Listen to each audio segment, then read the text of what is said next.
Hey guys, welcome to the Liberal Hive Mind, a channel solely focused on exposing the abundant hypocrisy of the left. Real time with Bill Maher. I've given this guy a lot of flack, and I think deservingly so over the years. But despite the fact that for the most part, Bill Maher has his head up his own behind, despite the fact that he seems very ignorant on so many important issues and topics, despite his personal lack of credibility and really ability to critically think, the reality is he's got a great show. And it's not because of the value that I think he adds to the show. No, rather I think it's the format of the show. Bill Maher is one of the last, let's call it classical liberals left in the mainstream media. And what I mean by that is he's one of the only talking heads, especially in the late night comedy scene, who still seems to believe in the power of discussion and free speech. And so he's willing to bring actual interesting people on his show who will actually make some interesting points and counter the DNC. And that gives us amazing moments like this one that really show just how quickly things are changing. Let me show you guys exactly what I mean by that. We got some stuff to get into, so let's roll the tape. Alright folks, so without further ado, let's just play the Bill Maher clip. Don't really need too much added context. It's gonna make sense, even when played in isolation. Just take a look. The man was impeached twice. He was convicted on 34 felony counts. And the American people still said, he's closer to normal than what we see exactly. left.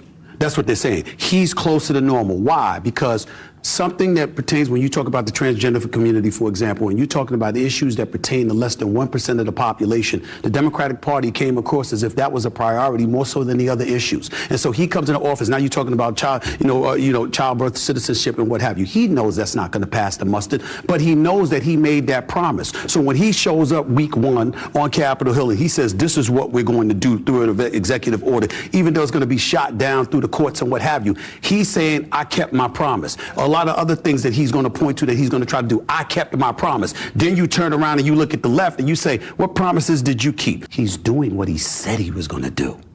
He promised you he was going to do these things, and he walked into office week one, and that's exactly what he's doing. And he's saying, y'all do something about it. And when you try to do something about it, he's going to say, look at them now. Now they're concerned about these issues. Were they talking about that during the campaign? Hell no. The Democrats went a different direction. Trump capitalized on it.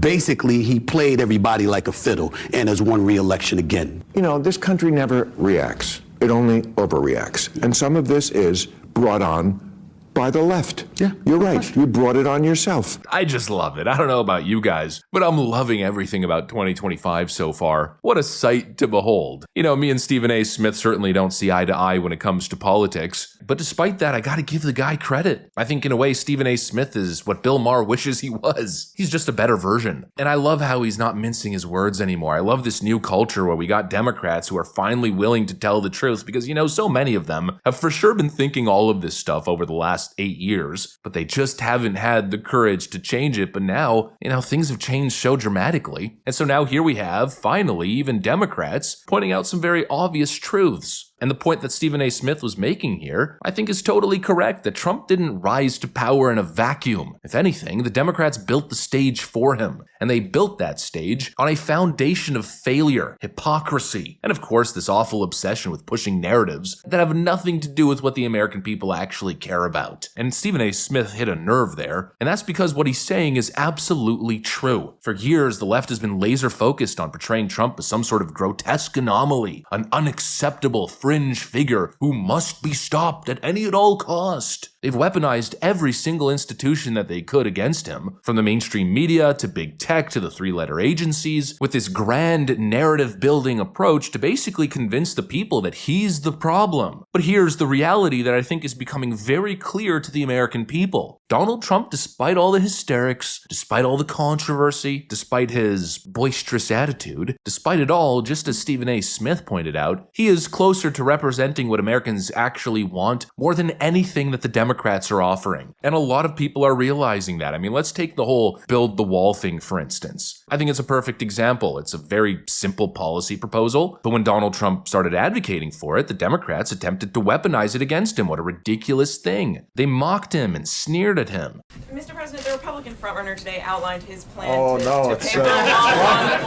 This is just one more example of something that is not thought through and is primarily put forward for political consumption. And this is not a wall between Mexico and the United States that the president is creating here.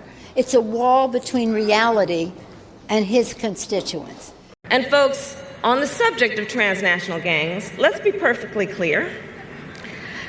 The president's medieval vanity project is not going to stop them. It's just Donald Trump's vanity project. It's bad policy, won't do anything. He's crazy, he's racist. But in the end, it was just straightforward, practical policy that most Americans could understand. Secure the border, protect the country, enforce the law. It's not some crazy dystopian idea, it's basic governance. But the Democrats somehow convinced millions of people that he's crazy and he's out of touch with what you care about. But all the while, what were they pushing? I mean, let's compare, right? Let's compare that to the Democrats' bizarre fixation on ideas and issues like men getting pregnant or abolishing the police, tampons in boys' bathrooms. I mean, seriously, how does any of that speak to the interest of the American people in a more broad sense? It doesn't. If anything, that speaks directly to Reddit moderators, to the fringe, cringe left that lives in this awkward ideological Reddit bubble. And slowly what I think is happening right now is the brainwash is starting to dissipate. You know, it's like a spell that was cast on so many Americans. It takes a lot of magic ability, or let's call it mana, that's for all my nerds out there, to maintain that spell, to continue to channel that spell. Eventually, you're going to run out of the resource and the illusion is going to start to dissipate. And I believe that that is exactly what we are seeing. And now people are realizing that they're actually a whole lot more politically aligned with Donald Trump than they are with Democrats. And I think a lot of people are starting to do their own research, just as Brian Stelter suggested you should avoid. And they're starting to realize a couple things. The first is that, of course, Donald Trump aligns probably closer to them than anything that we're seeing on the left, but also that Donald Trump is actually a genuine leader. Another point that Stephen A. Smith made. Promises made, promises kept. It's a mantra that resonates with people and it's continuing to grow. People are realizing this. When Trump said he'd rebuild the economy, he did exactly that. When he said that he'd cut taxes for the middle class, he did. When he said he'd secure the border, he did and started building the border wall and even found a way to do it despite Congress not getting on board. And now contrast that with the Democrats who promise hope and change. And what did they deliver? Record inflation, cultural division, policy chaos, DEI racism. I mean, the difference is totally stark. And the cultural shift that we're seeing now is a direct result of the left's overreach. For years, they've tried to push ideas that defy common sense, whether it's the gender ideology crap, erasing biological truths, or pretending a wide open border is no big deal. It's actually humanitarian policy. Meanwhile, 300,000 plus children went missing, not to mention the drug overdoses and crime that's entered the nation. And now Americans, I think, are finally seeing it and they've had enough. And even lifelong Democrats are starting to wake up and realize, wait a minute, this isn't what I signed up for. And what we're seeing is a cultural snowball that is rolling downhill fast and picking up steam beyond what people thought was previously possible. I mean, Donald Trump won the popular vote. That's big. But what's even crazier is I think that's just the start. You know, it's only a matter of time before it turns into a full-on avalanche that buries this era of woke insanity once and for all. And it's causing absolute panic on the left. And you can see it on these late night shows. Bill Maher and other left-leaning commentators are entering full-on panic mode. They know the Democrats are out of touch, and they're watching their grip on their little precious cultural narratives slowly slip away. And that's why the content is pivoting. It's no longer edgy and cool to constantly bash on Donald Trump. It's become stale, and of course completely out of touch with the culture. You know, I know people like Jimmy Kimmel are still pointing the finger at Donald Trump and saying, "Orange man bad, ha ha ha ha ha ha." But outside of giving the minority blue anon people their little TDS fix, it just doesn't resonate anymore. But what is resonating is calling out Democrats on their crap, and that's why we're seeing this on Bill Maher and other shows in increasing frequency. Pointing out the absurdities of the modern left has become the new counterculture. You know, all these shows used to just bash on the right, bash on the GOP, bash on Donald Trump for the last almost 20 years. And now all of a sudden that's not happening anymore, at least not to the same degree, and certainly not on the shows of quality. You know, sure, maybe it's working on Jimmy Kimmel's pathetic, subpar, low-quality show, but everywhere else there's been a significant shift. They're no longer trashing Republicans, they're trashing Democrats. The Democrat cultural engine has basically combusted into flames, and it's just been glorious to watch. Anyways, that's pretty much what I got for you guys. Hopefully you enjoyed this one. If you did, make sure to leave a like and possibly subscribe. Thanks for watching, and I'll see you on the next one.